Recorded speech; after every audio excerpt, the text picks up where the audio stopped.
Gubernur Lampung, Arinal Junaidi, yang semakin ke sini, semakin ke sana.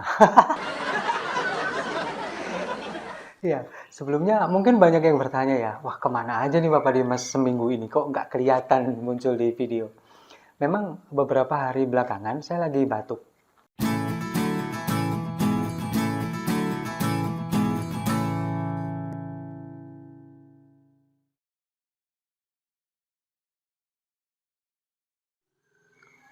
Salam damai untuk Indonesia, berjumpa lagi bersama saya, Papa Dimas. Info kali ini datangnya dari Gubernur Lampung, Arinal Junaidi, yang semakin ke sini, semakin ke sana. Ya, sebelumnya mungkin banyak yang bertanya ya, wah kemana aja nih Bapak Dimas seminggu ini, kok nggak kelihatan muncul di video? Memang beberapa hari belakangan saya lagi batuk. Kemudian sampai suara saya ini hilang, dan sekarang ini belum balik ke tempat asalnya ini. Suaranya masih agak-agak seksi gini ya, nggak apa-apa ya. Jadi memang semingguan batuk, kemudian ya agak demam dikit, suaranya sampai nggak bisa keluar. Nah, tapi di sepanjang saya lagi istirahat, ini kan banyak sekali kejadian, terutama yang lagi viral beberapa hari belakangan ini tentang Gubernur Lampung yang ternyata anti kritik. Warganya sendiri bernama Bima Yudo, mahasiswa yang kuliah di Australia.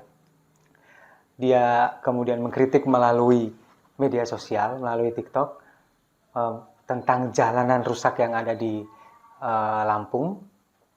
Lalu kemudian gubernur ini marah-marah. Nah, ini sebetulnya fenomena apa sebetulnya? Seorang pejabat publik, apalagi seorang gubernur, yang bisa dibilang harusnya bisa menerima segala macam bentuk kritikan dari warganya. Terutama, apalagi yang dikritik ini memang benar terjadi.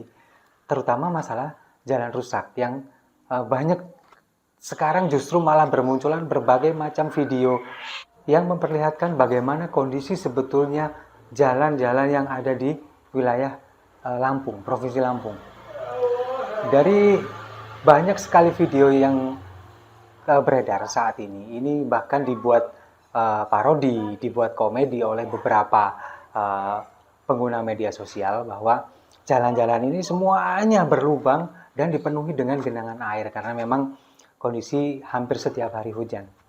Nah, dengan keadaan seperti ini seharusnya menjadikan pemerintah Provinsi Lampung untuk membenahi diri, kemudian mengevaluasi, berterima kasih kepada warganya yang sudah mengkritiknya, bukan malah mengintimidasi. Kalau kita lihat beberapa tayangan di stasiun TV, wawancara terhadap juru bicara keluarga Bima Yudo, Pak Bambang Sukoco ini mengatakan bahwa orang tua dari Bima Yudo ini kemudian mendapat telepon dari Gubernur Lampung, Arinal Junaidi, yang kemudian mengatakan bahwa orang tua ini adalah orang tua yang tidak becus mendidik anak. Dan anaknya pun disuruh berhenti untuk membuat konten yang mendeskripsikan Provinsi Lampung. Nah, ini apa-apaan? Bukannya dia berbenah kemudian dengan apa yang sudah disampaikan oleh seorang mahasiswa ini, justru malah menyetop kreativitas seorang anak muda, berhenti berbicara, berhenti menjelek-jelekan, katanya, menjelek-jelekan Provinsi Lampung. Padahal kenyataannya ya memang jelek, kondisi jalannya jelek, kemudian juga pengelolaan keuangannya juga jelek. Dan sekarang bahkan si Bima Yudo dilaporkan oleh seorang yang bernama Ginda Ansori, melaporkan bahwa ini adalah pencemaran nama baik, menjelekkan nama Provinsi Lampung, katanya. Dan ternyata setelah dibongkar oleh netizen, Ginda Ansori ini adalah pengacara dari Arinal Junaidi, Gubernur Lampung. Ini apakah ada kaitannya? Ya kita nanti tunggu saja. Yang jelas Ginda Ansori ini adalah salah satu pengacara dari Gubernur Lampung. Apakah disuruh oleh Gubernur Lampung atau bagaimana? Kalau menurut dia sih katanya inisiatif pribadi, inisiatif dia sendiri karena tidak terima Provinsi Lampung dijelek-jelekan di media sosial.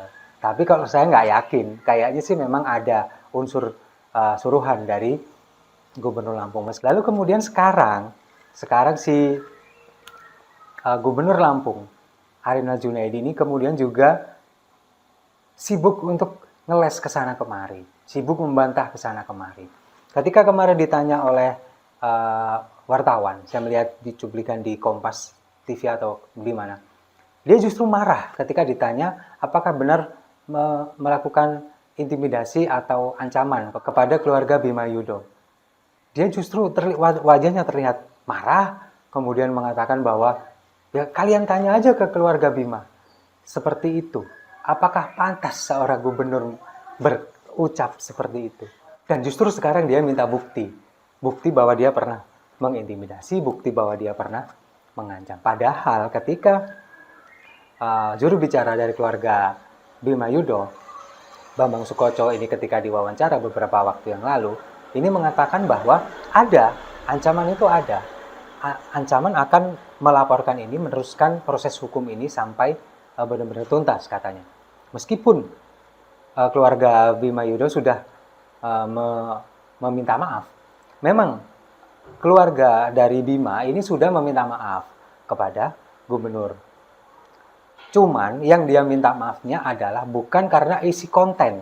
Isi kontennya tentang apa yang disampaikan oleh Bima. Tapi permintaan maaf mengenai apa yang disampaikan Bima ini ada satu kata yang kelewat. Mungkin yang ketika menyebut Dajjal itu ya, itu mungkin yang membuat dia meminta maaf. Tapi selebihnya, terkait isi konten, substansinya mereka tidak mempermasalahkan itu. Justru ayah dari Bima Yudho ini membela anaknya. Bahwa yang disampaikan anaknya adalah benar.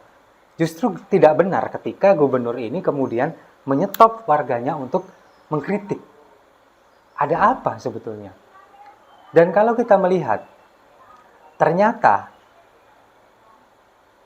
Arinal Junaidi ini adalah salah satu gubernur terkaya, 10 gubernur terkaya di Indonesia. Entah harta yang didapatkan dari mana, yang jelas hartanya yang dilaporkan ini sekarang sekitar 22 miliar. Dan ada beberapa foto beredar bahwa istrinya ini juga kedapatan memakai jam tangan mewah merek Rolex dengan harga 90 juta rupiah. Nah, ini kenapa ketika orang-orang yang kedapatan berharta mewah, kemudian istri atau keluarganya sering kedapatan flexing, berbanding lurus dengan perbuatannya. Kenapa seperti itu? Arogan, iya. Kemudian anti kritik, iya. Apakah semuanya seperti itu? Apakah ini perlu ada penelitian ya? Apakah ini berpengaruh antara gaya hidup dengan attitude?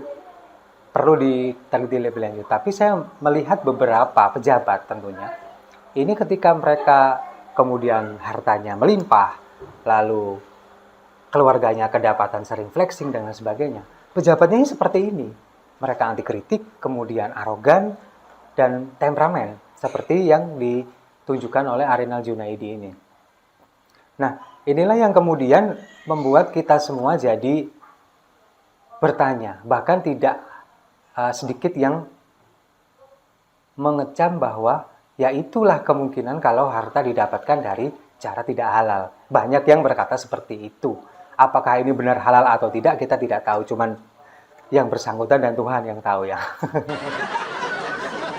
Ya, tapi yang jelas harusnya kalau sebagai pemerintah provinsi malu dengan kondisi seperti ini. Apalagi Lampung ini APBD-nya juga tidak sedikit. Tapi memang peruntukan untuk infrastruktur ini sangat minim. Jadi persentasenya hanya mungkin sekitar 12 atau sekitar 15% untuk infrastruktur, terutama perbaikan jalan. Selebihnya ini untuk pembangunan non fisik, seperti pemberdayaan perempuan, kemudian masalah stunting dan lain sebagainya. Tapi ternyata wujudnya juga nggak ada. Wujudnya juga sama sekali ketika pemberdayaan perempuan dan lain sebagainya, tapi masih banyak kasus pelecehan terhadap kaum perempuan di wilayah Lampung. Nah, itu yang kemudian membuat kita bertanya-tanya. Nah, selama ini dengan APBD yang segitu banyak, buat apa? Kenapa tidak dialokasikan saja untuk pembangunan infrastruktur? Apakah harus menunggu dari PUPR, dari pusat?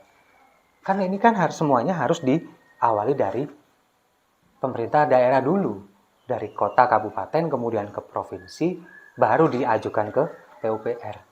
Harusnya seperti itu. Nah, kalau kita melihat di Lampung jalan-jalan yang ditampilkan di beberapa media sosial milik warganet, kita lihat bagaimana benar-benar nggak bisa dilewati. Dan ini yang dilakukan oleh Bima Yudho ini sudah tepat.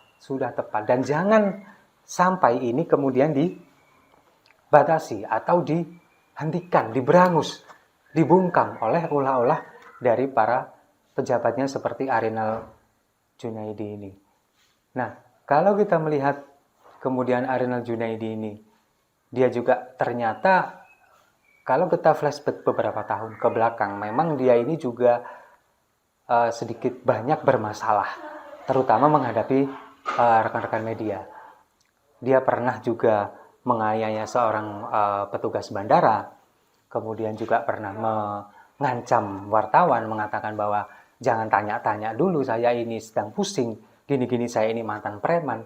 Maksudnya apa? Kalau misalkan mantan preman memang kenapa? Ya bagus dong mantan preman sudah taubat, kan gitu. Iya kan? Nah, seolah-olah ada pengancaman begitu di sana. Dan kalau kita lihat memang ya orang ini memang sedikit bermasalah.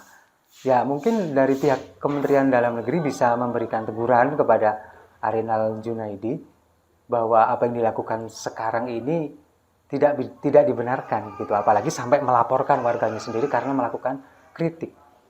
Nah, kalau sekarang dibilang bukan Arinal yang melaporkan, ya memang bukan. Tapi ada kedekatan antara pelapor ini, si Ansori tadi, Ginda Ansori dengan Arinal Junaidi. Kok sepertinya sangat tipis kemungkinan bahwa ini tidak disuruh oleh si gubernurnya.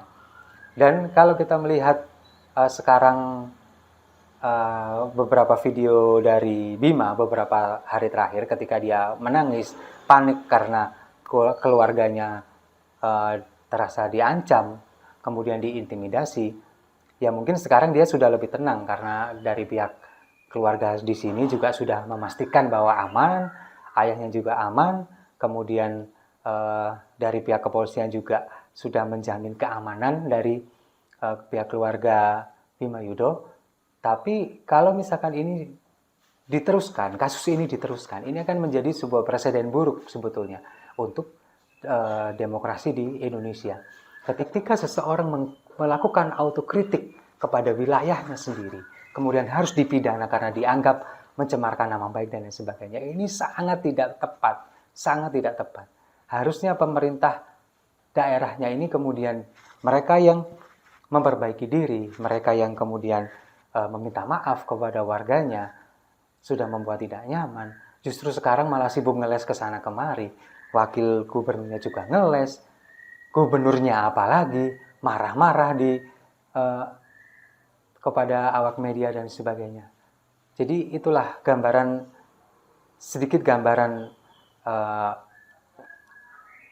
pejabat-pejabat kita yang anti kritik. Dan kalau misalkan si pelapor ini bilang, si Ginda Ansori mengatakan bahwa problem ini sebetulnya adalah problem seluruh wilayah yang ada di Indonesia, ya memang benar. Tapi apakah kalau misalkan kemudian problem ini ada di seluruh wilayah Indonesia, kemudian tidak boleh dikritik, kemudian tidak boleh di blow up ke publik? Boleh dong. Semua warga Indonesia bebas untuk melakukan itu. Apalagi melakukan kritik kepada pemerintahnya sendiri seperti yang dilakukan oleh Bima Yudho. Dan saya juga berharap mungkin kepada pemuda-pemuda lain di wilayah lain, kalau misalkan tempatnya seperti itu, silakan manfaatkan media sosial untuk melakukan hal ini. Sayangnya di tempat saya sudah nggak ada seperti itu, jarang sekarang karena memang wilayah perkotaan ya, di tengah kota, jadi sudah hampir semuanya sudah bagus untuk jalan yang rusak. Mungkin jalan yang berlubang sedikit-sedikit ada lah, sedikit 1-2, tapi nggak sampai yang separah seperti yang digambarkan di Lampung. Lalu kemudian di Riau beberapa waktu lalu, seorang pengusaha yang kemudian membetulkan jalannya sendiri justru malah diteror oleh pihak yang tidak dikenal, entah siapa. Nah, ini yang kemudian membuat kita menjadi miris. Ingin memperbaiki, ingin Indonesia ini jadi lebih baik, kemudian fasilitas, infrastruktur jalannya semuanya jadi lebih baik. Tapi di sisi lain, dari pihak pemerintah daerahnya sendiri, ini kemudian melakukan perlawanan. Ini kan aneh ini kalau menurut saya. Jadi itu mungkin sedikit unek-unek saya, mungkin mohon maaf kalau belum bisa sedikit maksimal. Jadi karena suara saya memang ya ini belum kembali ke tempat semula begitu loh. Jadi agak sedikit kurang nyaman untuk berbicara gitu. Jadi mohon maaf sekali lagi itu saja. Saya rasa itu. Terima kasih sudah menyimak. Jangan lupa like, komen, dan subscribe. Sampai jumpa di video-video saya selanjutnya. Salam damai untuk Indonesia.